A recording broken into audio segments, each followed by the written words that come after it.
Alright, so today we're going to talk a little bit about basic stance and basic footwork. Starting off, feet should be about shoulder width apart, one foot slightly in front of the other, about 1 foot length. Back foot is going to be turned out about 45 degrees with the back heel up. In an unarmed stance, our hands are going to be up more or less on the center line. So if you imagine like if you had a clothesline between your teeth and you're draping your hands on the clothesline, the distance here is going to be about, like if I extend my thumb and pinky, that far away, right? So front hand matching with the front foot, a little bit in front of the back hand, which is a little bit tighter. The height, anywhere from about jaw level all the way up to about eyebrow level. And I want to keep this relatively tight on my center line as opposed to having it relatively open this way, at least for right now.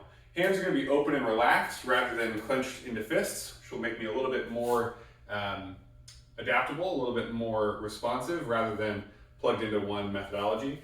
Shoulders relaxed and down, elbows relaxed and down. So I'm not trying to flare the elbows out this way as much as letting them naturally hang, again, like I'm on that clothesline, everything's relaxed.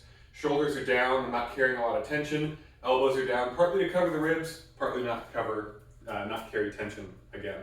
So in that ready stance, or that fighting stance, or sparring stance, whatever you're gonna call it, moving around. Our basic footwork is gonna be a step and slide. So my front foot is gonna take a small step, just like 1 foot length for right now, to the front. Back foot is going to slide up to meet it. So I step and slide, step and slide. If I'm moving back, I do the opposite. So my back foot steps first, I step and slide, again, step and slide, step and slide. So if I'm moving to the front, my front foot takes me there, step, slide. If I'm moving to the back, my back foot takes me there, step, slide. If I'm moving to the right, my right foot will take me along that line, step and slide. If I'm moving to my left, left foot steps, right foot slides. So I can move around pretty easily, pretty fluidly, without crossing my feet and without having my feet get really narrow. So what I want to avoid is bringing my feet together and then apart, or crossing my feet up as I move, because both of these things will give you a moment where your balance is really weak, where your balance is very narrow, right? So step, slide forward, 1, 2, 3, 4, moving back to the right, 1, 2, and to the left, 1, 2. So practice that a whole bunch of times. Then we're going to look at the push step. Push step is the same idea, only more explosive. Rather than a very tight, controlled, measured, I step and then I slide. Instead, it's going to be a push off of the back foot and more explode forward. So front foot picks up, back foot pushes off. So rather than front foot lands, back foot moves, it is front foot picks up, back foot pushes, and then everything lands sort of together. If I'm moving backwards, I push step back, push step forward, push step back, step slide forward, step slide back.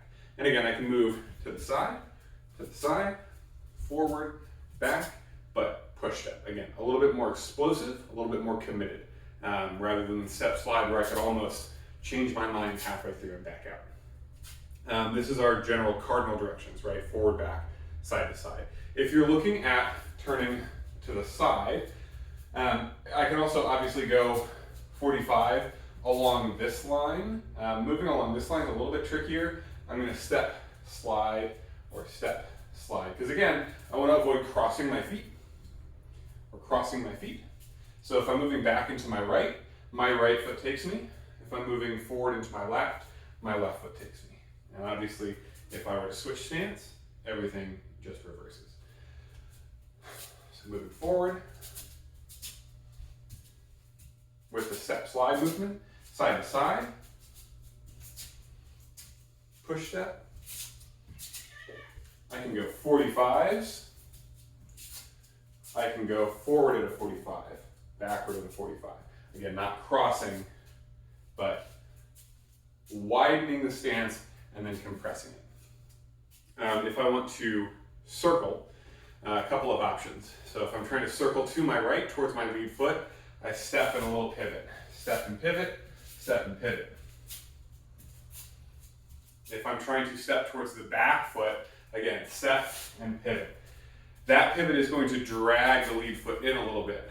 So from here, I'm stepping and dragging that foot around. Because again, I don't want to cross over as I step around in a circle. So if I'm trying to circle to my right towards my lead foot, it's not cross and come around as much as it is step and pivot, step and pivot, step and pivot. So this should give you a good idea of just the basics of how to stand and how to move around. Again, good fighting stance, and throughout all of that, I'm keeping my shoulder width distance. And you'll notice as I move forward and back, I'm not trying to end up on this narrow tightrope this way. As I move back, I'm not getting all into one line here.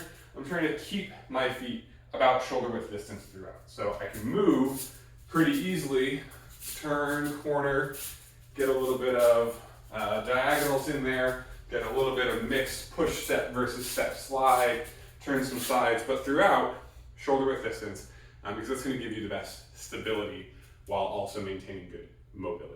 So play with that, and we'll check in next time.